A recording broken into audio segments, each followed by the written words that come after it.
All right, we got some questions about tricking as a job. What do you think is the fastest way to make a living out of tricking? Probably the fastest way to set up so you're making a living out of tricking. If you were prepared to move, or if you just happen to live in the right sort of place. If you live in a big touristy city, then you could do street performing. I'd say that would be the absolute fastest way to start making a living from tricking. That's a good shot. Because if you're at a somewhat decent level, you just watch other street performers, work out a whole routine, like really building something up where you're like, I'm gonna flip over 5 people, and you hype it up for ages, you get a crowd around.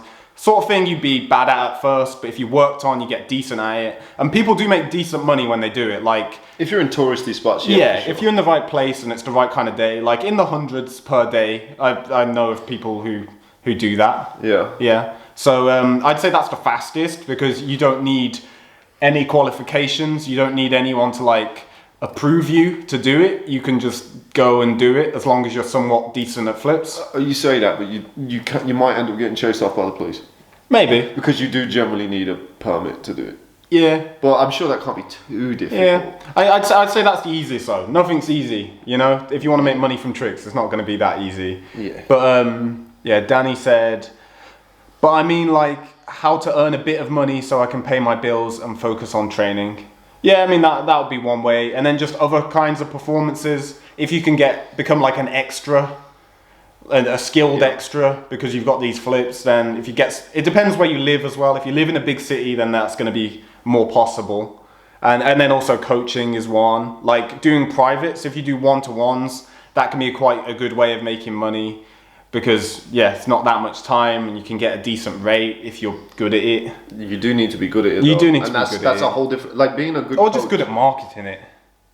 Yeah, but you're not going to have return customers. If you don't do a good Nathan job. manages. Yeah, but he has someone else doing it for him. He does have someone else doing it for him. And also, he did all right. He did do all right, yeah. No, but Well, that's I the mean, thing. with us, That's the thing. And you don't need to like know loads and loads about tricking to do it. But it's a completely different skill to be a good coach. Yeah. So you need to be decent at coaching rather than tricking itself. Yeah. Will Coney says, I feel like tricking is more of a form of meditation and more of a mental place to be who you truly want to be. Become the wolf. Oh, I'm not gonna howl. I'm not gonna howl on it. Did he say that? No. You said the whole thing? I added the wolf bit. he said the more of a mental place to be who you truly want to be bit, which I agree with. Yeah. Yeah. I'm moving this out of my shoe because it's pissing me off. Could have done that. I could have just done that. I could have just done that way earlier, couldn't I? That's fine. None of the comments are loaded on my phone. Didn't need to put it in the shoe at all, did I? No. Danny said, and what is the best method to build a long-term business for tricking in your opinion? I think it depends what you want to do. Like for me, it's not like I didn't want to just build a tricking business, really. I wanted to work for myself so that I could like train more and manage my own time. And people kept asking me for tips, so I started giving them tips, and I realized a lot of people wanted tips from me, and I was quite good at giving them. So then I started charging people for online coaching, and then it made sense to have a platform to take monthly subscriptions, and so I could start putting videos on. And then I thought, oh, well, I could get videos from other people, and it went like that. I didn't just think, oh, I want to start a tricking business. Like, I think one key thing though to build a long-term business, I mean, you can just kind of get around it by using loads of money, but I think authenticity is pretty key. Yeah, if you don't have a load of money, then just being real and like actually having the person, whatever, if it's a product or a service, actually having the customer's best interest at heart. Like it's not just a cash grab because it's too easy to see through. You can't cycle people in and out if you've not got all the money to throw into marketing. Like it's not sustainable. Like I don't think Kojo's Trick Lab it wouldn't have kept going if I just made it like all fluff. If I just tried to do fancy filming and tutorials that don't really help you that much. It's just like half-assed, not really planned. Someone's just like, yeah, this is how you do this trick. You do this, this and this, done. Then maybe people would pay to join, but then they wouldn't stay. Yeah. They stay because it's like we actually try and make them really good, and then I'm always remaking them and making them better, and like just making sure they are the best tutorials. Otherwise it wouldn't work, I don't think.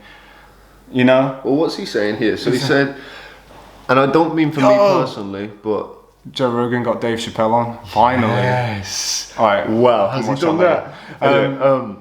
I don't mean for me personally, but businesses that tricking would need or would be useful for tricking, because I don't think that a higher level would get tricking more popular. I don't know what you mean by the last comment, but it's a whole other avenue. Like coaching, for example, just providing facilities for people to coach is one of them. And then also, if you could deliver workshops, like I wanted to start doing this I was trying to get into this, and I was ready to launch my workshop and mindset talk package and start going to places in March this year, and then the whole world shut, so I couldn't do it. But I think that'd be a viable business option. the whole world shut. The whole world just shut. The whole world was just on Sunday hours. Yeah, I was like, okay, March is when I start. I'd done practice workshops in France and stuff. I was like, March, that's when I'm gonna start doing loads of workshops everywhere. I'm going to start travelling and doing mass gatherings in as many places as possible. Van was ready. I was going to be travelling around Europe doing workshops. And then all mass gatherings were cancelled for a minimum of a year. Yeah, didn't work out great. But another thing, what you were saying about tricking, what businesses that tricking would need. So I think if you just look at, the best way to review those things is looking at what you would need.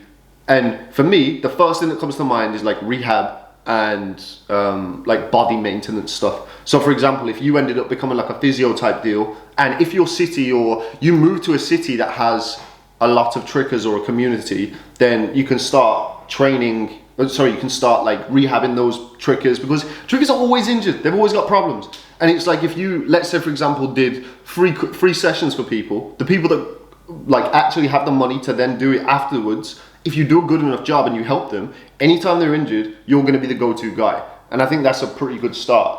Yeah, that's what probably the main thing, one of the main things that tricking actually needs. If there are people who are trained sports scientists or whatever, or physiotherapists who focused on tricking, they actually, did research on tricking, tried to get funding for it and stuff like that, and then could put out programs for conditioning for tricking that have been tried and tested that are actually useful for specific things. That would be a great. Which is the sort of thing that I could fund in the future. Yeah. But it's just people being interested in doing it. You gotta get the right man. I know Brandon Shireen's a good one. Yeah. He's definitely because he's into that, and he's a masseuse as well, and he's a good one. And Cam Sharma as well. Yeah. Cam Kwok. I love Brandon. Yeah. Does having a beard help you trick better? For sure, because if you're spending all your time shaving, you're not spending it tricking. You're not training. Cut your shaving out of your life. Yeah, you can spend more time training. You gotta allocate your time wisely. You can't just be shaving your face all the goddamn time. Speaking of which.